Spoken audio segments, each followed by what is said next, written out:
All right, boys and girls, we are back with another edition of The Big Ben Show. I'm your host, Ben Domenech. You can follow me on X at bdomenech. Follow the show at Big Ben Show Fox on X and on Instagram.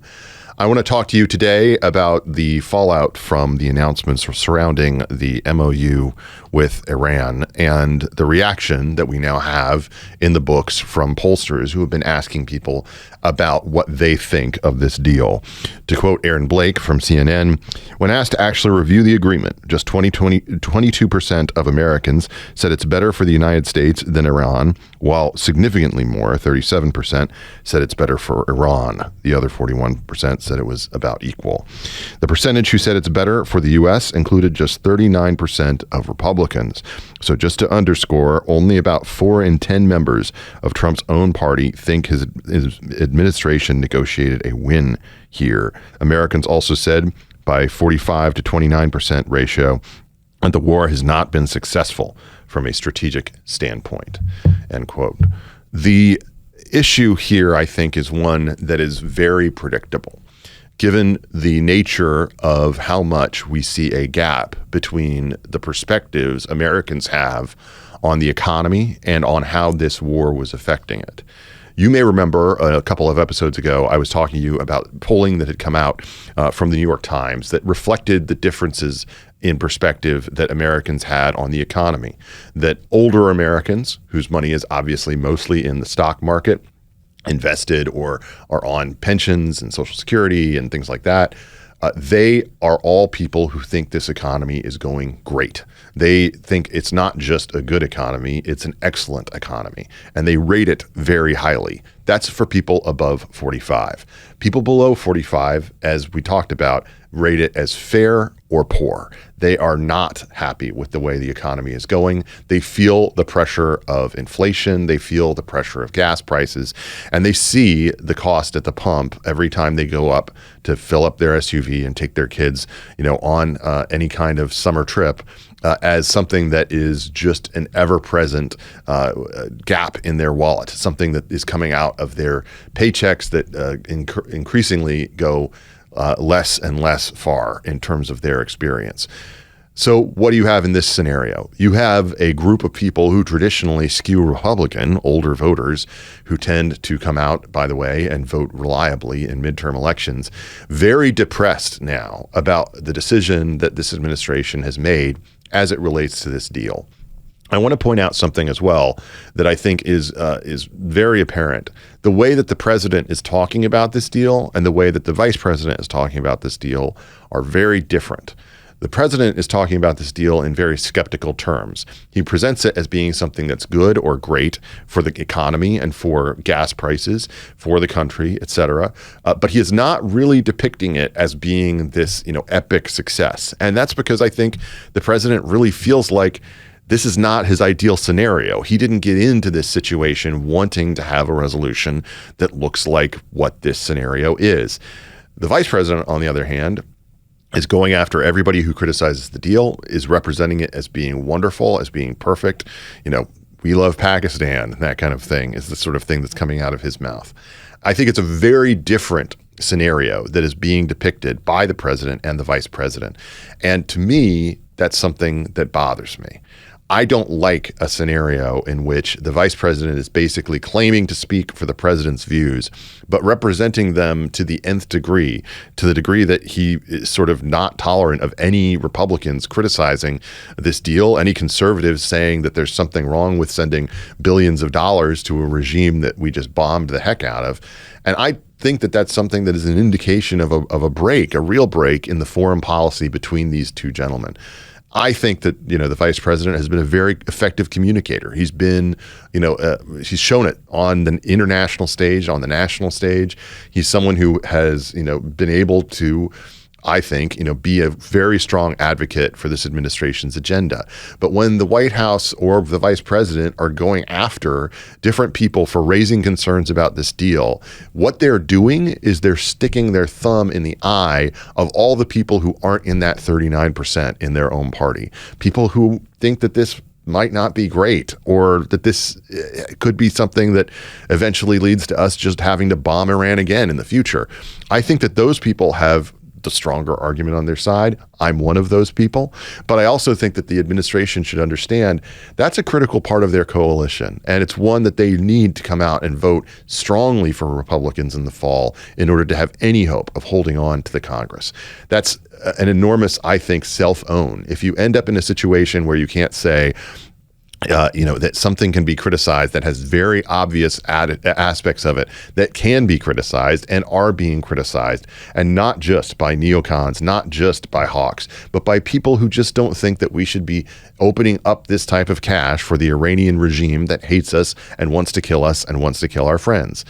That's a very reasonable position. It's one that lots of Americans hold. I happen to hold it myself. And the White House and the president should be clear that that's something that you can believe. Maybe this deal turns out to be great, but the messages that I'm getting and the people who I'm talking to who are strong supporters of the president, who have been diehard from day one, they're disappointed in it. And I think that's an indication. I'm Ben Domenech. You've been listening to another edition of The Big Ben Show. We'll be back with more right after this. Happy to be joined on the Big Ben Show today by Brendan Carr. He is the chairman of the FCC. You can follow him on X at Brendan Carr FCC. Thank you so much for taking the time to join me today. I wanted to ask you about what's currently going on because you publicize just the other day on your own X account this comment period that is happening about one of America's favorite shows, The View, and its existing exemption based on the idea that it is a news program. Walk my listeners through a little bit what this means, what it's meant for them in the past, and what this comment period is all about. Yeah, this is a really interesting issue. So decades and decades ago, Congress passed a law because they didn't want legacy media gatekeepers to decide the outcomes of elections. They wanted individual voters, I know a novel concept, to choose their elected representatives for themselves. What they said was that TV shows have to have all legally qualified candidates for office on if they're going to have any on. So if you're a TV show and you want to promote candidate X, Congress decided that you have to provide equal time or comparable time and placement to candidate Y. It's a pro-speech provision, allows more people to get on air. It's a good thing. Now, Congress created an exception to that rule for what the statute calls bona fide news programs. So if you're a bona fide news program, you do not have to provide political equal opportunity. And the idea was that you would operate like Meet the Press back in the day, and you'd ask, real sharp, hardball questions. And over the years, a lot of TV shows believe that the exception has swallowed the rules, and everybody's claiming that they're a bona fide news program now, and that therefore no one has to comply with political equal time. And earlier this year, we put out a public notice reminding all broadcasters that, yes, in fact, there is a political equal time rule. We're going to hold them accountable to that. And this gives rise to Disney, ABC's program, The View. And they've actually filed a petition at the FCC to get us to declare that The View, with Whoopi Goldberg and co-hosts, is a bona fide news program and therefore exempt from political equal opportunities. They can have one candidate on and not the other. And now we've opened that up for public comment, and people can weigh in on that issue. What happens if after that comment period is closed, if the overwhelming message is no, we don't think that this talk program is a bona fide news program, under the definition? What is the follow-on effect of that? Well, when the comment cycle closes, then it'll be up to the FCC to make its decision. And we have followed a three-part test for deciding whether a show is in fact bona fide news or not. The key piece of the test historically has been what the FCC has described is that, are you choosing guests and asking them questions based on newsworthiness, or are you doing so out of a partisan political desire to help one candidate or political party or hurt another one? And so that's the test that the FCC will apply here once the comment cycle is closed. And there is some controversy even within the broadcast community about this. So for instance, when then Senate candidate in the Democratic primary, James Tallarico, appeared on The View, there were in fact ultimately other TV stations that were in Texas that filed what we call an equal time notice, which means they at least potentially took the view that The View itself is not a bona fide news program and therefore triggered the equal time rule. But if they're not bona fide news, it just means that they have to have all legally qualified candidates on. And again, it doesn't actually require that show to have candidates on. It's just the TV station has to have comparable time and placement. So we actually saw this during the last presidential election when NBC snuck Kamala Harris on Saturday Night Live the Saturday before the Tuesday election. They didn't put Trump on Saturday Night Live as a makeup, but they did provide, from my understanding, was free airtime for the Trump campaign to run advertisements. And that was, I guess, ostensibly considered comparable time or placement. Now, what's interesting is starting this week, Disney has launched an on-air campaign to get viewers of The View to weigh in with the FCC. And what's interesting about that is, they predicate that entire campaign apparently on misinformation itself. For instance, they tell viewers expressly the FCC wants to control who can appear on the show. And obviously that's not true at all. Our only interest is applying the law passed by Congress. And again, even applying bona fide news to Disney would not result in a compulsion for them to have anybody on any particular TV show. I mean, the thing that is frustrating to me about this is clearly a rule. This is clearly a law that was passed by Congress. It's a rule and a law that has not been essentially enforced for a while, and because of that, people have this in their category in their head of it. It's like jaywalking or it's like speeding or something like that. But you're still speeding. I still get the tickets. Like I know I have to pay a lot of them. My wife gets a lot of them for red light cameras in DC, and speeding cameras in DC, I should say. And the thing that I would say here is this is a law. If you have a problem with it, have Congress change the law. As opposed to I think blaming you and turning you into the villain in this scenario for demanding that a show that is on broadcast television follow the law. Yeah, this is the key point, is that broadcast television is fundamentally different than all other forms of distributing news or information. It's different than podcasts, than cable channels, than newspapers. The idea with broadcast is there's a bargain between the American taxpayer and the recipient of the license. So when the government gives a license to a broadcaster, they're giving them effectively free access exclusively to that one company, to the public's airwaves. And so that's what the broadcaster gets. They get other things as well. They get things called must carry, where their broadcast TV signal has to be carried by the local cable channel. They get all these benefits of the license. But a bargain means there's other things too. And the other thing means you have to comply with unique public interest obligations. And the political equal time rule is one of them. But over the years, a lot of broadcasters have been of the view that we want the upside of a license, free, monopoly, exclusive access to these particular chunk of airways, but we no longer want to live up to our end of the bargain. We've been very clear as an agency that that's not how we're going to operate. If you don't like it, that's okay. You're very successful, Ben. You don't have a broadcast license. They can open up their own podcast. They can become a cable channel. They can grab a soapbox. There's lots of ways to get news and information out there. But if you want to stay in the one unique medium that has a license, you got to comply with the rules of the road there. The Disney's decision to push back in the way that they have, including, as you said, asking for viewers to weigh in on this, does it surprise you, and does it actually represent kind of a new tension between, in this case, a major American corporation and the government, to have them actually fighting this as vociferously as they seem to be?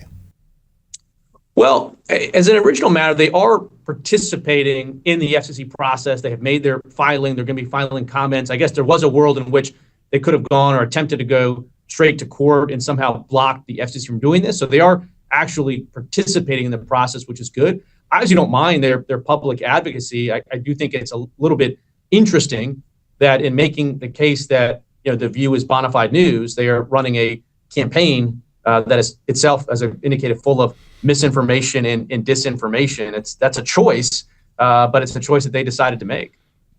Last question for you, Brendan. If people want to weigh in on this deeply important question about whether what Joy Behar thinks about what's going on in the world represents a bona fide news program, where do they go and how do they make themselves heard? Yeah, we have a comment cycle that's open at the FCC on my X account. As you indicated, there's a link there that people can click through and file comments. There's actually other Disney proceedings as well. So one of the things that we've done is we have called in all of Disney's broadcast TV station licenses. They actually own 8 TV stations. We've called those licenses in for early renewal. So right now, we're in the midst of a process at the FCC where, again, the public can participate and let us know if you think Disney's ABC TV stations have operated in the public interest, consistent with their broadcast licenses. Let us know if you think they have. Let us know if you think they haven't. And we also have a proceeding going on Disney right now that's related to potentially invidious forms of DEI discrimination. So there's evidence that has come to the FCC that could be read as Disney having adopted discriminatory policies based on hiring, promoting, compensating, workplace opportunities where they were discriminating based on race, gender, and protected characteristics. Disney, of course, there too will have an opportunity to put their evidence in, and we haven't made a final decision on that yet, but there is evidence pointing to those different potential categories of discrimination. So 3 main things right now with Disney and the FCC. We have this DEI investigation, we have their license renewals before us, and we have the proceeding going on right now with The View. So all 3 of those are issues that ultimately people can comment and file with the FCC. Has Jimmy Kimmel invited you on? And if he did, would you go on? No, it's funny though. There's a whole theory of the case. I guess the Streisand effect, that Jimmy Kimmel is actually far better off since the FCC has been attempting to hold broadcasters. He absolutely is. Now they're too embarrassed to get rid of him. Yeah, but yet Jimmy Kimmel has not sent me a Christmas card or thanked me for any role that I may have played in increasing his ratings. But look, that is what it is. We got to just continue to apply the law as passed by Congress. As you pointed out, people that don't like it can try to go to Congress and change. In fact, there are some bills in Congress that would alter the way the FCC approaches that, and we'll follow wherever Congress and the president comes down on that. Well, I hope he sends you a nice fruit basket or something like that, because he certainly owes you. Brendan Carr is on X at Brendan Carr FCC, where you can also find a link to weigh in on whether The View is a bona fide news program or not, and whether Disney is actually using their airwaves, their broadcast license in the public interest. Brendan, thanks so much for taking the time to join the Big Ben Show. Yeah, good to be with you. Thanks. And we're back on the Big Ben Show. Happy to welcome today John Legansky. He is the author of the new book, Glory, Grief, and the Gavel, an inside guide to running for Speaker of the House. John, thanks so much for taking the time to join me today. Thank you for having me on. I really appreciate it. So this is one of those insider books that I think we don't actually get enough of anymore. It's a perspective that I think has kind of been lost because staffers want to protect themselves. They want to protect their access. You'll end up getting, campaign books from like the campaign manager that are clearly ghostwritten and that are just supposed to say how awesome you are. But it actually is, I think, very useful to get this kind of perspective from someone who was just in the thick of it. I think back to, I remember when I was much younger, meeting George Stephanopoulos in college when he had just put out his book, All Too Human, which was kind of this insider account of the Clinton administration that showed how everything fell apart. Unfortunately for you, that has something in common with this story.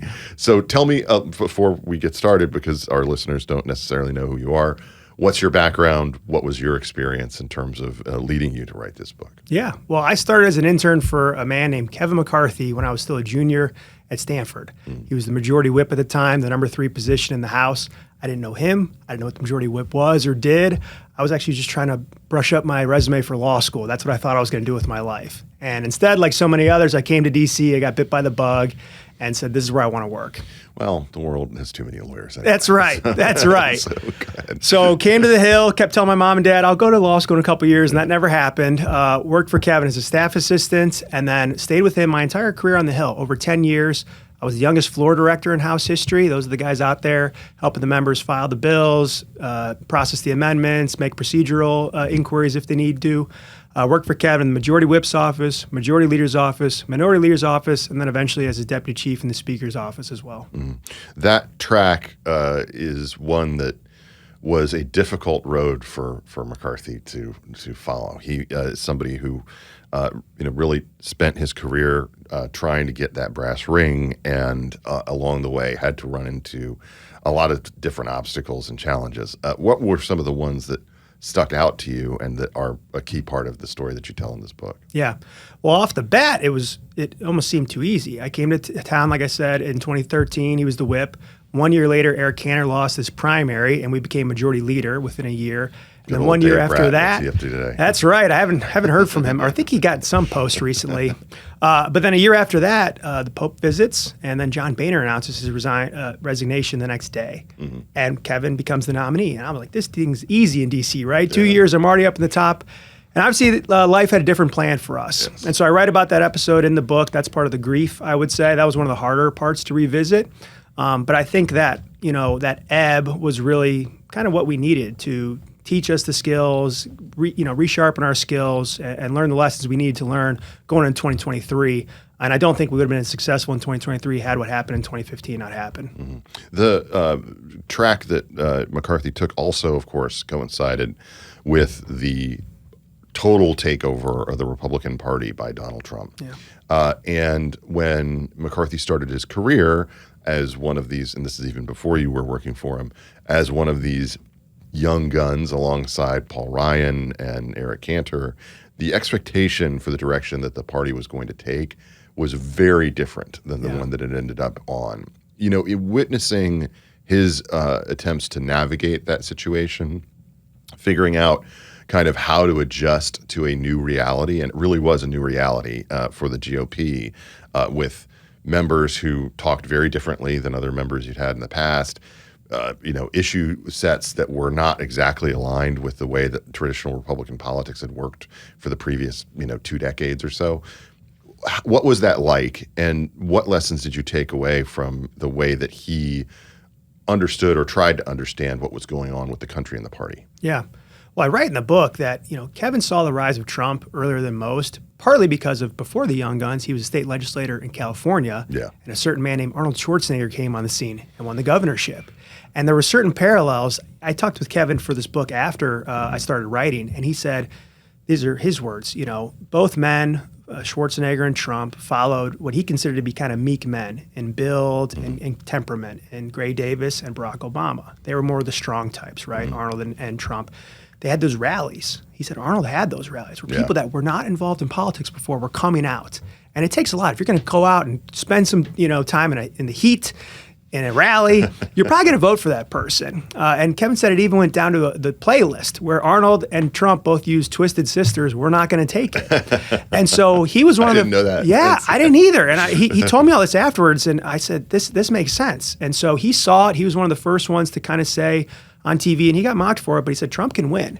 And I think that, experience with Arnold definitely played into that. And so he started talking to Trump early in the campaign and giving him info on what he's seen on the ground. And then when he won, a lot of people didn't have relationships with the president-elect. Kevin did. And so they had a really strong relationship from the jump. They've continued to have a strong relationship. But again, you see what the energy is on the ground, and it's really hard to tune that out. One of the things that is understood about the skill set that McCarthy had was his approach to recruiting.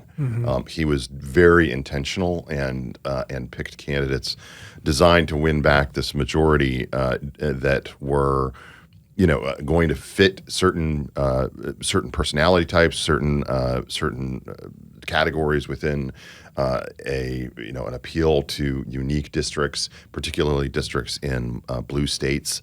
What were some of the things that he looked for in candidates? Yeah. Well, he wanted someone that matched the district. And I actually write, he had a couple of rules. Yeah. One of the rules he found in his studies of history was you always need a professional athlete in the class if you want to take back the House. I didn't know that. So he recruited 3. John Runyon ended up winning the primary, former Eagles lineman. Yep. And he would joke with Runyon. He said, if you win, we're going to win the majority because I need an athlete. But, he recruited Billy Long, who was a Hall of Fame auctioneer in Missouri, right? Not typically your type of candidate that you might see on the scene. He won. Tim Scott. Kevin elected more Republican women, minorities, and veterans than any time in our history. And so it was very intentional. It was not always, again, the cookie cutter candidate, maybe the legislator. He found people that connected with the district, and that's, I think, really what goes a long way. What do you think was sort of the key to the broad appeal that he was trying to advocate for? He really seemed to be trying to allow different members to go off into the sort of their own direction, to follow their own path when it came to certain issues, but he wanted people to be together on the main things. Yeah. What were those main things? Yeah. Well, there was a line that was borrowed in House of Cards that he had his whip, which was vote your district, vote your conscience, just don't surprise me, right? And he let members, if there was a vote you had to do for your district, a parochial issue, whatever it is, I'm not going to make you walk the plank over that. But, the core issues he cared about were our debt and China. And those are the things that he tackled, I think, in leadership, certainly as speaker, right? We had the largest deficit reduction bill in history when Joe Biden was in office even, with the Fiscal Responsibility Act. He set up the Bipartisan Select Committee on China, hosted the Taiwanese president on American soil at the Reagan Library, the first speaker to do that. So there were a couple of those key issues where it was really masterful. When he would lean in at a conference meeting in the morning, people might be on the fence, and he could give that speech, that really got him around a cause, and they would go on those core issues. What were some of the times that early on that you started to notice the cracks within the coalition, ones that would ultimately prove to be unsustainable? Yeah, well, the Freedom Caucus emergence is something I talk about in the book a lot, right? Raul Labrador ran against Kevin in 2018 for a leadership post, and we beat it back pretty easily, but it was, I think, sort of the beginnings of that Freedom Caucus. Mark Meadows and that group. I write in the book, they've become sort of a quasi third party. We have Republicans, right? But that's what the 15 ballots were all about. It was almost us trying to cobble together a parliamentary majority like you see in other governments around the world. Yeah. Because we had 200 or so traditional Republicans, but then 20 or so, however you want to characterize them, Freedom Caucus, MAGA, America First folks, and they were obviously much easier to work with than the Democrats were. So I think that could be continued to be a feature. The Freedom Caucus has a pretty sophisticated operation. I mean, they have a pseudo-party apparatus. They are at the state level. They have their conference meetings the night before our conference meetings where they kind of get all their points ready and their spears sharpened for us the next day. And so that's something Republican leaders are going to have to grapple with. But yeah, again, we saw that early around the time of Boehner and Cantor's loss, as you mentioned, was kind of the inklings of that. But it certainly continued and accelerated from there. Well, the thing that I want to be clear about, though, here is the Freedom Caucus, at least in the past, had been an aspect of, and along with the Republican Study Committee, these other just sort of entities that exist within the conference. It had been something that was more ideological. Today, is it more temperamental?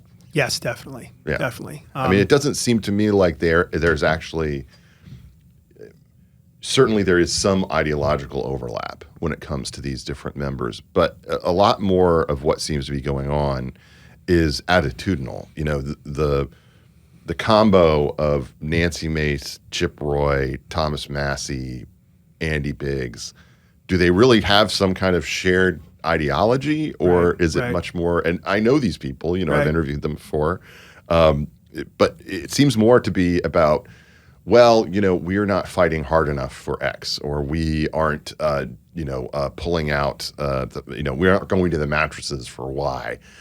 And that to me is something that is more indicative of a problem that exists within the coalition, within the conference, that is going to be persistent because it doesn't actually demand or need to survive any ideological test. Yeah, I agree. And I write about that a lot in kind of my afterword. I call it One Final Thought. And the Freedom Caucus, to your point, they talk about fighting, they talk about leverage. But when you need leverage, you need your party to be together against the Democrats, against the Senate, against the White House. When the other side knows that we can't get 218 on any given bill, we're fighting with one hand behind our back. And so, I don't know if there's a through line. There's certainly not a monolith. And again, I don't want to disparage all of them. I have friends in that group, and I think a lot of them are deeply earnest in their beliefs. They want to move policy as far to the right as they can. I'm fine with that. I just need them, when I tell them or leadership says, this is as good as it's going to get, we need you to come and give us that air cover so we can get these things over the finish line. And if the Democrats walk, we got the votes to pass it on our own. I'm going to circle back and talk about the way that things played out. But in terms of your assessment of the current speakership and the tenure of Speaker Johnson, what has he done fundamentally differently than what Kevin did? And why do you think he's been able to survive even in the context of getting a lot of the same criticisms that Kevin used to get? Yeah. I think Mike's doing a great job. I know a lot of people on his staff. Some of my staff stayed on his, which I was grateful for. I'm a golfer. I say there's no pictures on a scorecard, right? It always looks messy in the House Republican Conference, but they've gotten everything done. The reconciliation bill, must-pass bills. So I think he's doing a really good job. He's definitely a more deliberate leader, I think. I think Kevin was more of a kinetic leader where he, would come in the morning, he'd say, this is what we're going to do, and we'd go do it. Mike, I think, surveys the entire conference over and over until he decides, this is where we got to go. But, it's worked. And so far be it for me to, criticize in any way. As far as, the survival, I do think Kevin in some ways needed to be a sacrificial lamb for that motion to vacate cause, right? What happened was horrible. What happened was dangerous. We were leaderless for 3 weeks after that removal. Israel was attacked just that next weekend, and Congress couldn't pass aid, right? So I think Congress in some ways had to touch the stove. And when Mike faced his own motion to vacate, you saw Republicans and Democrats coming together, tamping that down in a bipartisan way, which I support. And I think, again, if you gave truth serum to most House Democrats, they would probably tell you, Ben, what they did to Kevin was wrong. But in some ways, they had to go through that to see we can't have a Congress that is rudderless, on any given day of the week because a couple members are mad. The thing that, I'm curious that you say that. I don't think that they would say that if you gave them truth serum. I think that they would say, we hurt the party effectively by making them rudderless, leaderless, and end up in a situation where they ended up with somebody who is not known to be a great recruiter or a great fundraiser compared to the guy that they had in charge. Yeah. That's what I personally think. It's split. I mean, Steny Hoyer, for example, he came out to me and he's basically apologized. Yeah. He said he had lunch with Kevin. Yeah, that's the kind of guy who would apologize. And he said, I can't believe he even sat down with me after what I did. Yeah. He had to have someone hold his hand when he voted against us on that motion to vacate. So it's split.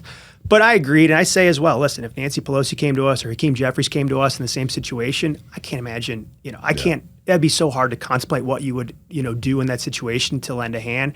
And if you have a chance to take back the House and take the other party's best recruiter, best fundraiser, best strategist off the field, you do it. So I don't blame them. The thing that is striking to me about the way that played out is it seemed like people were paying attention in the media to the House for the first time in a long time. Yeah. Most of our media, for listeners who don't pay attention to this, most of our media only pays attention to the Senate. They only pay attention to the old guys who are there and to the upstarts and to people who are kind of rising, because senators matter and members of Congress generally don't from the perspective of media. But when it came to what was playing out in front of the cameras, for Kevin, it had to be absolutely excruciating for you. Tell me about that process, what it was like, and what moment you knew this was going to be something. It wasn't just going to be a flash in the pan, stupid idea from Matt Gaetz like so many other stupid ideas. Yeah. Well, it was the first multi-ballot speaker's election in a century. It was the longest since the Civil War. I had a conversation with one of my counterparts in Nancy Pelosi's office that December. And he said, you're going to get there. I said, I agree. I think we will. It just, he said, it just depends kind of what you have to negotiate. And I said, yeah, and how many ballots it takes. He said, no, if it goes more than one ballot, you're done. I thought that was instructive, that's how she thought. She's obviously a pretty, experienced leader. And that was when I knew we were in uncharted territory.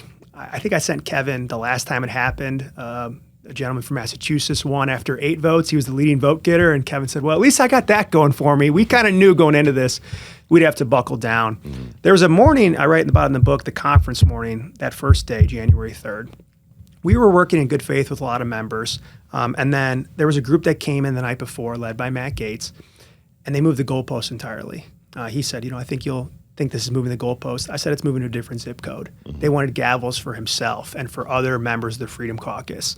They wanted all that to be voted on in steering committee before we went to the floor. And Kevin said, it sounds like you want the portrait, or it sounds like you want to be speaker. And Matt said, but you'll get the portrait. And Kevin said, I got a lot of pictures of myself. I don't need effing portrait, get out. So that was when I said, okay, I guess we're going to have a problem on our hands. Yeah. And he told that story the next day in conference. And that really, I think, put the groups into shirts and skins. Mm-hmm. Listen, there's people in that 200 that voted for us that I'm sure they would have wanted to see someone else, maybe one of their friends, become speaker.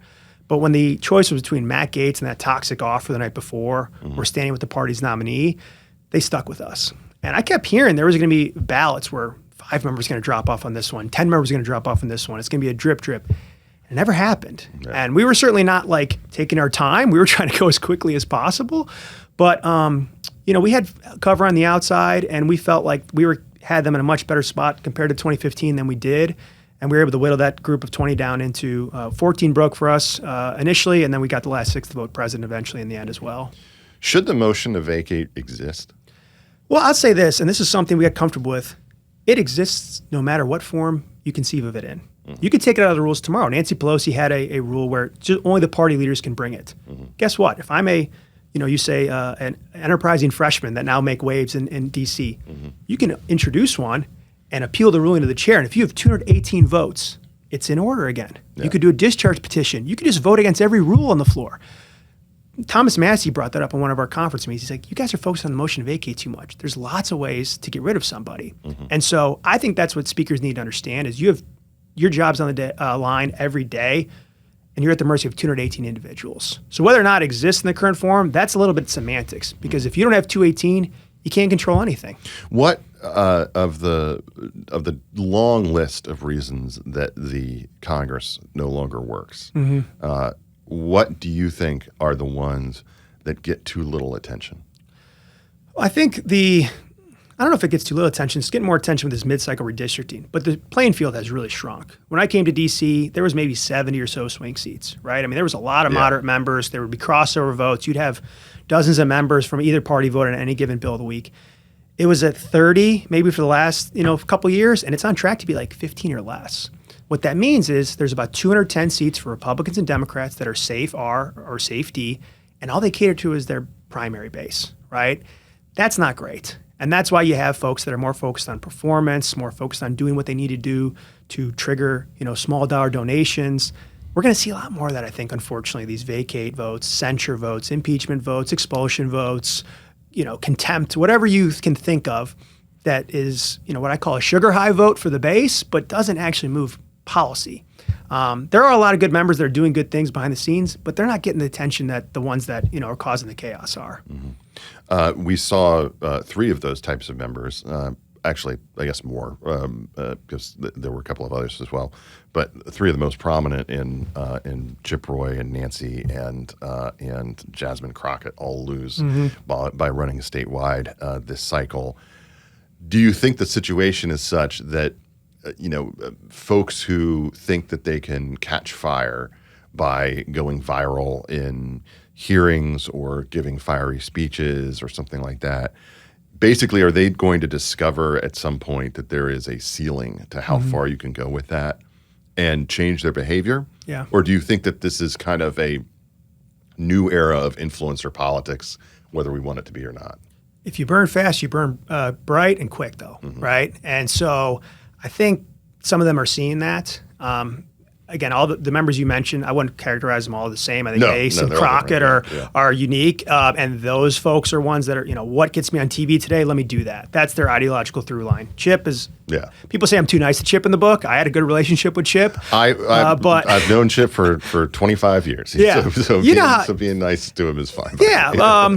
There's different. But again, I do think you've seen that where some of these folks that come on the scene like a red hot fireball, and then they burn out. And so I still think the path to relevance and actually getting policy wins is seniority, working the room, getting the experience, moving to the right committees.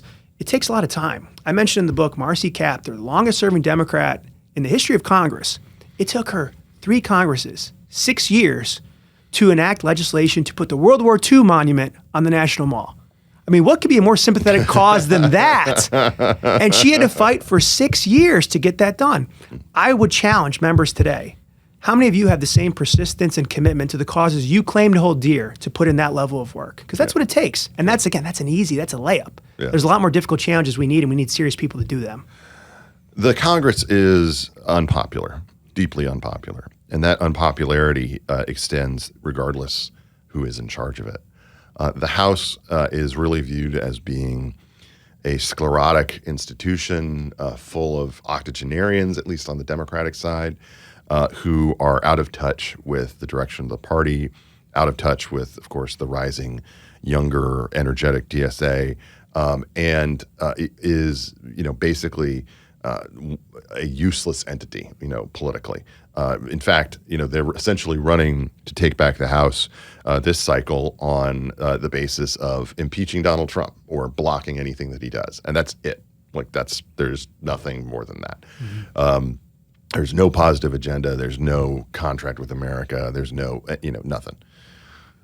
How do we change our politics in this next generation of leaders who are now, they're like me. I mean, they're in their 40s. They've been around long enough to learn what things work and what things don't, and they know that this is an entity that does not fulfill its function and has lost enormous power over the years to the executive, ceded to the executive and to the courts to a certain degree.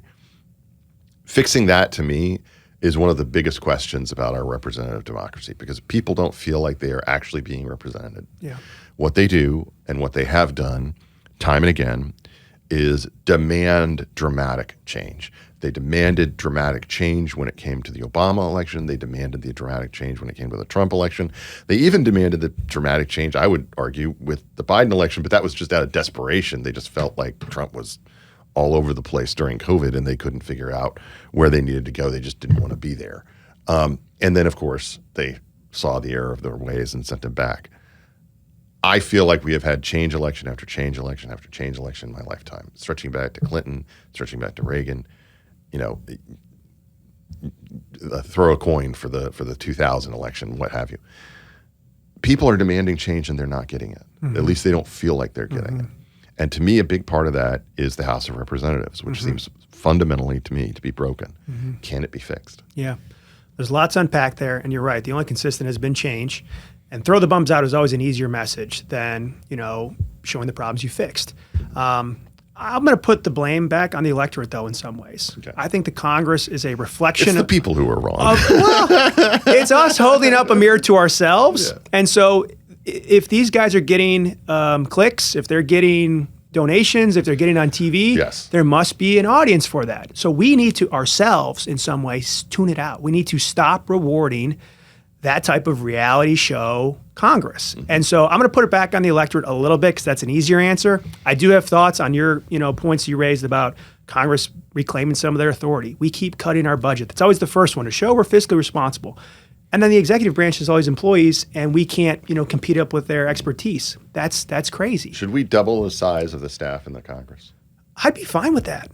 I would. I mean, I know that's not going to play, and that's the problem. That will play at 20%, right? If you pull that, but I'm okay with if you're saying Americans don't understand that the whole point is you are doing battle with administration figures and bureaucracies that have vast, limitless sometimes resources to hide things, and you are scraping the bottom of the barrel and getting the most tired intern, like you started out as, to go over research reports and things like that from different agencies, trying to find something that they're doing wrong.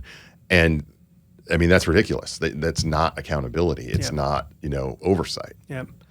I used to believe in Buffett's rule that if you, make everyone ineligible to run for Congress unless the debt to GDP is a certain ratio, that would fix it. I like that idea, except I realized you get 218 votes. Everyone else would say, you step forward first, and they would want to get reelected by not having to vote for those tough votes.